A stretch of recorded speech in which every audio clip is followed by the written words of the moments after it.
కడాన అధ్యక్ష social media సైకోని తయారు చేశారు.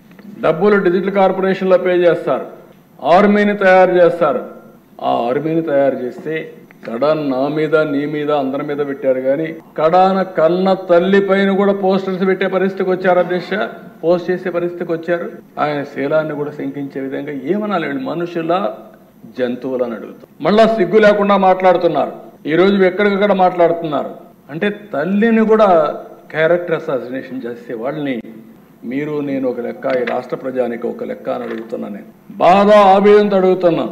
నేను అందుకే ఒకే మాట చెప్పాను, ఎన్డీఏలో ఏ లీడర్ కూడా ఇలాంటి అసభ్యకరమైన పోస్టులు పెట్టాం.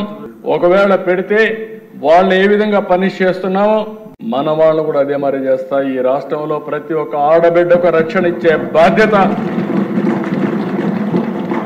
గౌరవంగా బ్రతికే విధంగా విధానాలు తీసుకొస్తారని చెప్పా. అందుకే ఒకే మాట అన్నాను, రాబోయే రోజుల్లో ఏ ఒక్క ఆడబిడ్డ కూడా అవమానపడడానికి వీల్లేదు. కఠినంగా వ్యవహరిస్తాం, మెర్సిలెస్ గా ఉంటాం, చట్టానికి పదును పెడతాం.